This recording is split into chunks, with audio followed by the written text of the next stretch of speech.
Donc aujourd'hui, on se retrouve pour une troisième confection. On a vu la jupe rectangle, on a vu la robe rectangle également. Aujourd'hui, on va voir un pantalon. Donc ça peut paraître très compliqué, mais on peut en faire des très simples pour commencer. Et puis petit à petit, on apprend à mettre la fermeture éclair, à faire un système de boutonnage et tout. Mais pour le moment, on va se contenter de faire un pantalon taille élastique. J'ai décidé de prendre un tissu crêpe, d'accord. C'est un tissu que vous pouvez utiliser. Attention, il faudra mettre des épingles parce que c'est un tissu qui glisse. Moins glissant que la mousseline que vous avez vu pour la jupe qu'on a fait. Mais il est quand même, vous voyez, il est quand même très très fluide. Et je pars sur du rose. C'est une couleur que je ne mets jamais, mais on va tester, on va s'essayer. Donc comme à son habitude, on va plier le tissu en deux et on se retrouve en bas. J'ai plié mon tissu en deux, d'accord. Je prends le pantalon que j'ai déjà. Vous allez le mettre sur l'envers. Et vous allez constater que vous avez les valeurs de couture quand vous prenez vos affaires. Donc en fait, il va falloir les mettre à plat. D'accord. Vous allez plier, en fait, vous allez plier votre pantalon ou votre pyjama en deux au niveau de la taille, au niveau de la couture de la taille, ici. Vous allez faire ressortir ce qu'on appelle la fourche. D'accord, la fourche du pantalon. Et ainsi, et après, vous allez mettre à plat sur le tissu. Donc, il faut savoir que la fourche de derrière est plus longue que celle de devant, puisqu'il s'agit des fesses. Ce qui est tout à fait normal. Vous allez laisser une bordure ici, car on va faire la ceinture à rabat, comme pour la jupe précédemment. D'accord? Donc, vous laissez suffisamment de marge. Vous mettez bien à plat toutes les coutures. Une fois que ça c'est fait, vous allez prendre votre craie et vous allez dessiner donc le pantalon.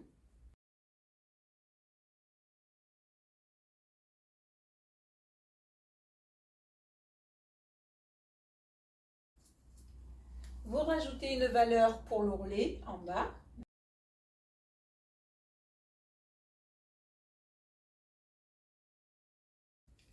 Alors, quand vous arrivez à la ceinture, vu que vous utilisez déjà un pantalon qui a une taille élastique, ici vous allez monter droit en fait. D'accord? Par défaut, le pantalon se recourbe vu qu'il y a l'élastique. Donc vous, ce que vous allez faire, vous allez monter droit. D'accord? Donc vous montez au moins 5 cm au-dessus de la dernière couture du pantalon. Ensuite, ce que vous allez faire, vous allez appuyer sur l'élastique du pantalon, d'accord, côté extérieur. Vous allez tendre, d'accord, et vous allez dessiner le point que cela vous a créé lorsque vous avez tendu. Ça permet d'avoir la taille origine du pantalon sans élastique, avant qu'il ait un élastique. D'accord? Et ensuite, vous rejoignez les points de devant de la fourche. Voilà, là on a l'arrière du pantalon, excusez-moi, je n'avais pas vu mon élastique. Là, pour moi, ça correspond à l'arrière du pantalon. Voilà. Maintenant, pour faire le devant, on va inverser le sens du pantalon. Parce que du coup, ça va vous créer la fourche de devant qui est plus courte. Je vais prendre dans l'autre sens pour pas gaspiller de tissu. On essaye de gaspiller le moins possible, bien sûr. On essaye d'être un peu responsable au niveau de notre consommation. Et on reproduit exactement le même processus. Donc,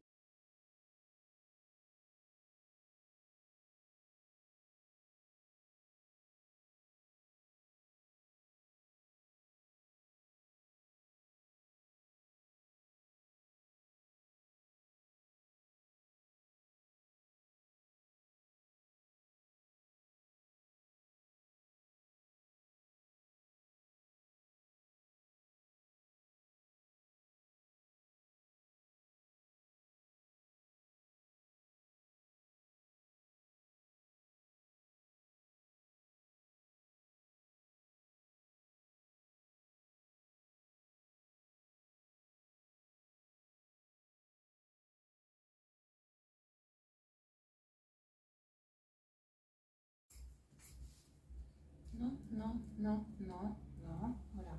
Voilà ce que je vous disais. La compagnie de mes chats.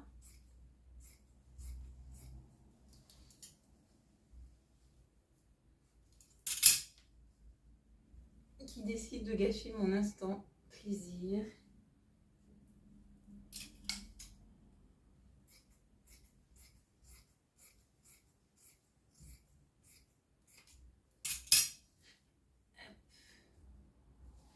Voilà, découpage terminé. D'accord. On note. Tadam! Le dos, le devant. Ce qu'il va falloir faire, c'est assembler. D'accord? Donc, pour ce faire, nous allons prendre un devant, un dos, que nous allons assembler ensemble. Que je ne me trompe pas d'envers et d'endroit. Sur le crêpe, c'est très compliqué de déterminer envers et endroit.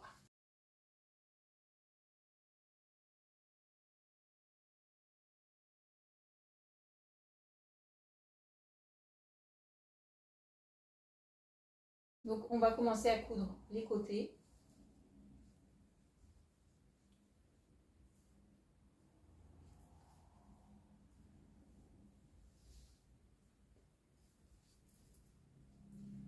Je vais mettre des épingles parce que j'ai décidé d'être raisonnable en ce jour, de ne pas fonctionner comme à mon habitude. Donc, je vais mettre des épingles.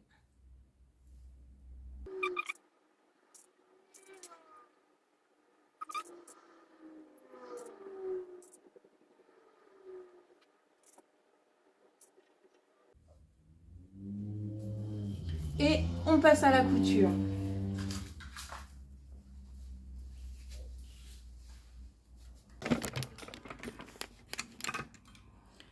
Donc je vous la présente plus maintenant. Ma copine. Et du coup, on va venir coudre nos deux côtés.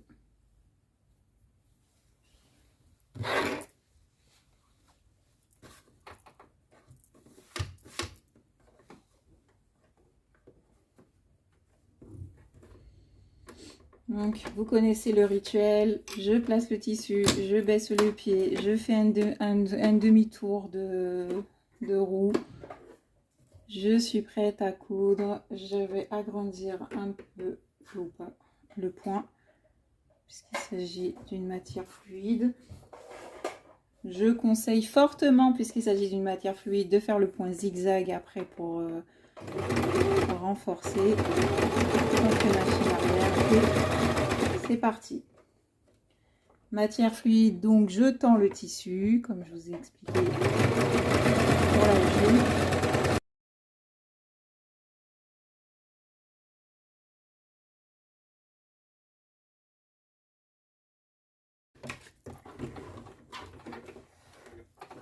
Hop. Ah, vous voyez ce que je vous disais, le coupe-fil qui est sur le côté, ben, il est là. On prend la deuxième jambe et même exercice. Je place le tissu, je descends pour fixer le tissu.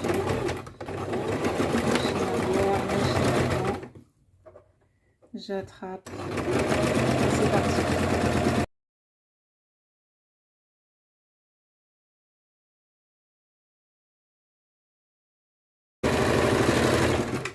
Ok. Donc ça c'est fait. Instant. J'arrive pas à ressortir le fil comme il se doit. Voilà. Instant surjeteuse pour moi. Instant point zigzag pour vous. Pour renforcer. Si je fais moi au zigzag, hop, je vais changer le point. Resserrer.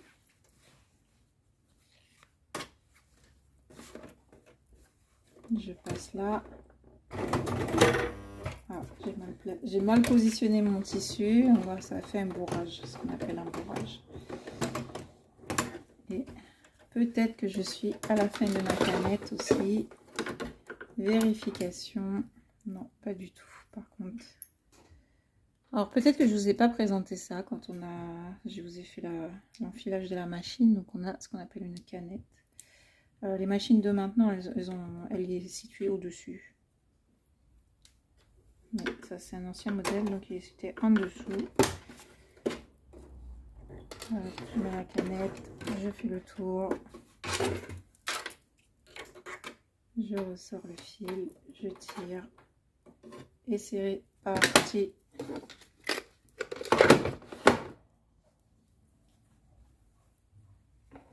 Je vais couper le fil qui a créé le bourrage. Alors le bourrage, c'est ça, en fait, c'est un nœud. Ça crée des nœuds.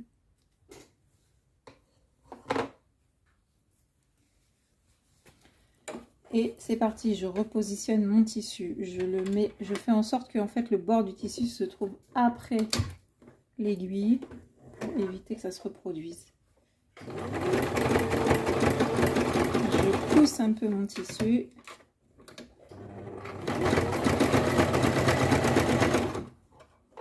Hop.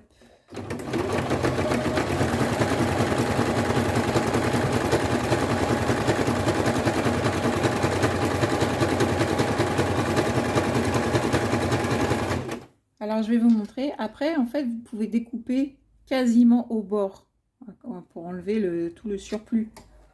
D'accord? Évidemment, comme c'est pas fait au surjet, ça fait pas le même effet.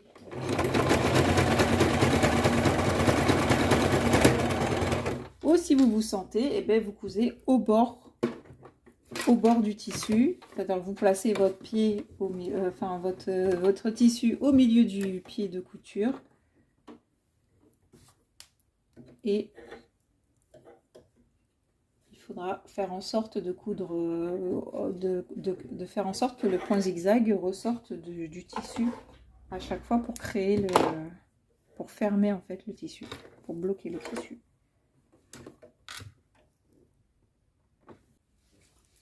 Ok, une fois que on a fait nos deux jambes, on va les mettre l'une en face de l'autre.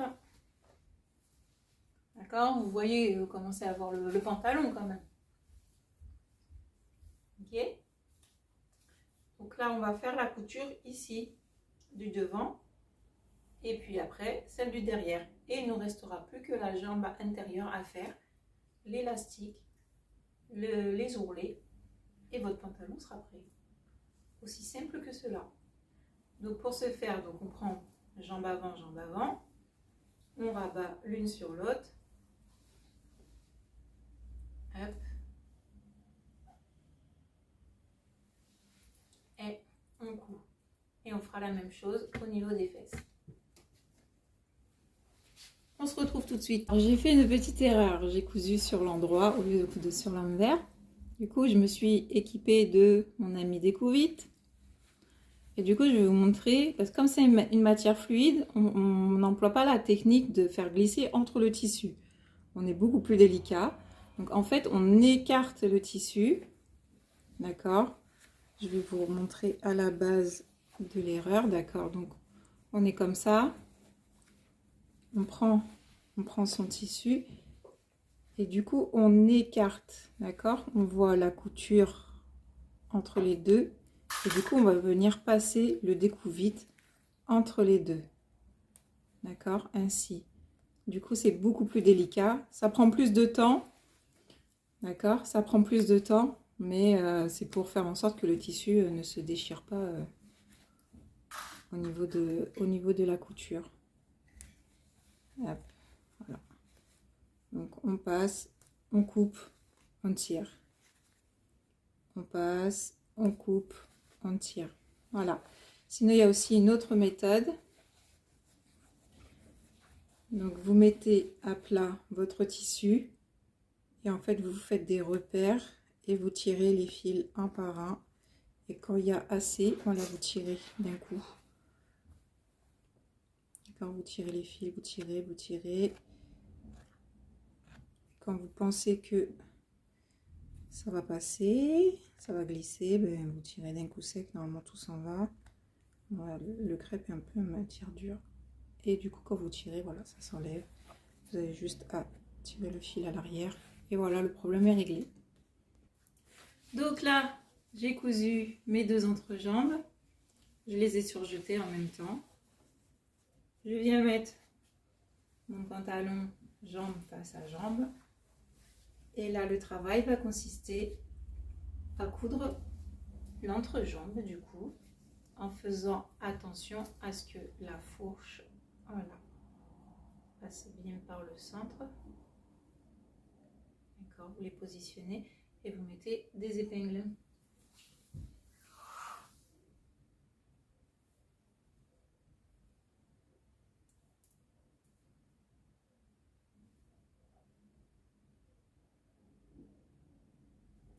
Pour que ça soit bien face à face.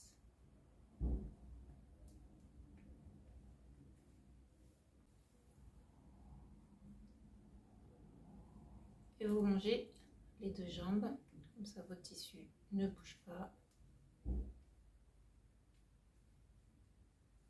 Votre fourche ne bouge pas.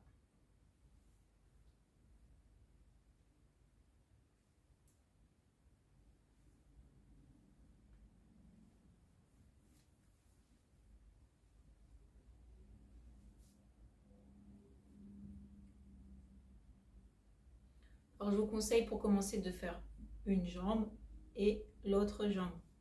D'accord? Une fois que vous aurez l'habitude de coudre des pantalons, des arrondis, des demi-tours et tout, vous pourrez faire tout d'un coup. Mais pour le moment, faites une jambe et ensuite la deuxième. Ok, du coup, on se retrouve avec un pantalon extra large qui va nous manquer les ourlets du bas. Donc j'en ai profité, moi j'ai fait le surjet sur toutes les parties. Donc j'ai fait l'ourlet aussi. D'accord. Comme ça. Donc il faut faire les deux jambes. Et au niveau de la taille, comme on a fait pour la jupe, c'est-à-dire 5 cm de couture en laissant une petite fente d'ouverture pour passer l'élastique. D'accord? Let's go, je mets mes épingles et on fait ça.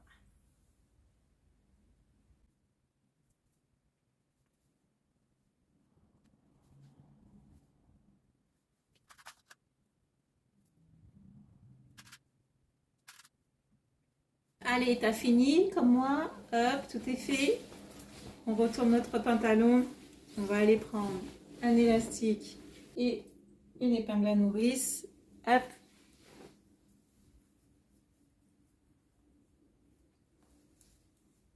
Hop, on glisse l'épingle à nourrice. La fente, elle est où? Attendez, je retourne mon pantalon. Elle est ici. Moi, je l'ai faite ici. Vous voyez, c'est une petite partie que j'ai pas cousue. Je glisse mon épingle à nourrice. Allez, petit élastique, tu rentres, pas de complications. Elle est où mon épingle à nourrice? Elle est là.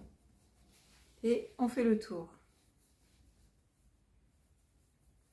Du coup, je vais vous montrer une autre méthode pour lier l'élastique. La dernière fois, je vous ai montré qu'on pouvait coudre l'extrémité de l'élastique directement sur la matière, mais du coup, ça crée deux coutures en plus sur la ceinture. Là, je vais vous montrer une autre technique.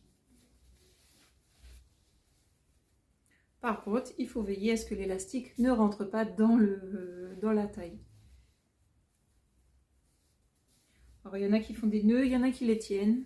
Hop, comme ça, qui font. Moi, j'y arrive pas. Je laisse comme ça, juste j'observe.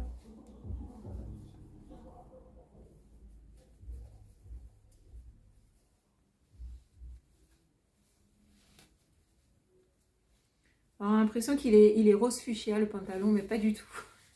C'est un rose sombre en fait. C'est la lumière du jour qui le rend plus éclatant que ce qu'il est.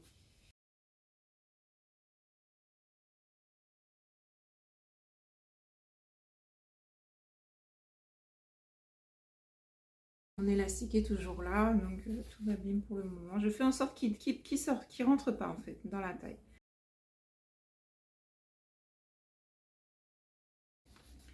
On est presque arrivé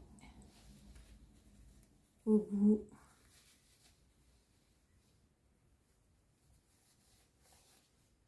Donc là, quand j'arrive, alors attendez, parce que je ne suis pas encore tout à fait arrivée.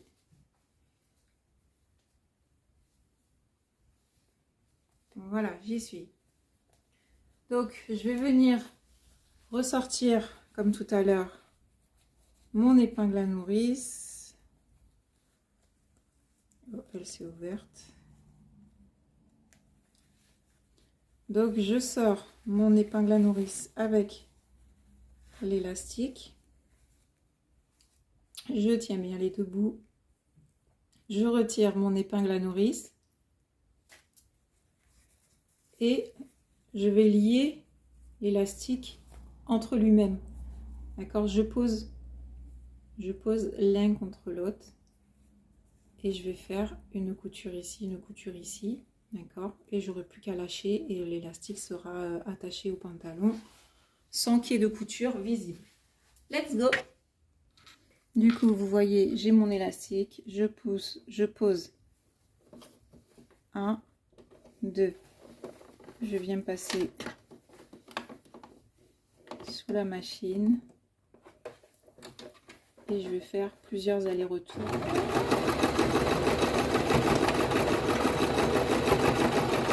Voilà, je le fais sur 2 rangées pour être sûr que ça ne bouge pas.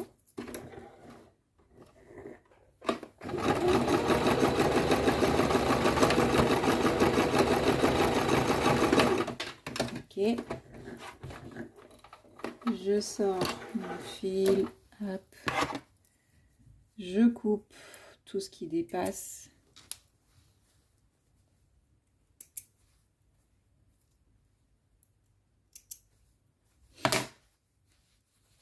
Je tire. Alors des fois ça marche du premier coup, des fois non. Je tire la taille, je tire la taille, je tire la taille et l'élastique est rentré dedans. D'accord. Je referme là où il y avait la fente. D'accord. Et mon pantalon est terminé. Donc il est pantalon terminé. On se retrouve à l'essayage. Tadam! Voilà, vous avez un pantalon façon Palazzo. Alors, moi je n'aime pas le rose et confirmation sur moi, du coup là j'ai du mal à le voir. Je pense que je vais le styliser un petit peu. Je vais faire une petite couture là sur tout le milieu à l'avant pour qu'il soit un peu plus à ma convenance. Donc pour faire la couture à l'avant, en fait, déjà je pense que je l'ai mis à l'envers, je ne me trompe pas. Et d'ailleurs, vérification, hein, mais ma fourche, perfecto. Pour faire, je vais plier, je vais plier la jambe en deux.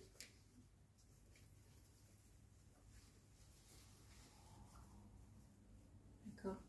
Alors juste la jambe du devant par contre, parce que si je plie les deux jambes, ça ne va pas le faire. Hop. Alors, je fasse en sorte que ça soit au milieu.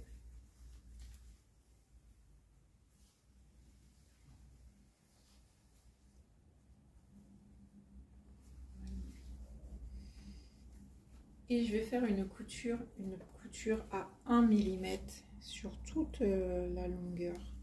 Allez, je vous montre de suite. Donc voilà, j'ai rajouté 2 petites coutures à l'avant. J'ai un problème avec le rose, je vous dis la vérité.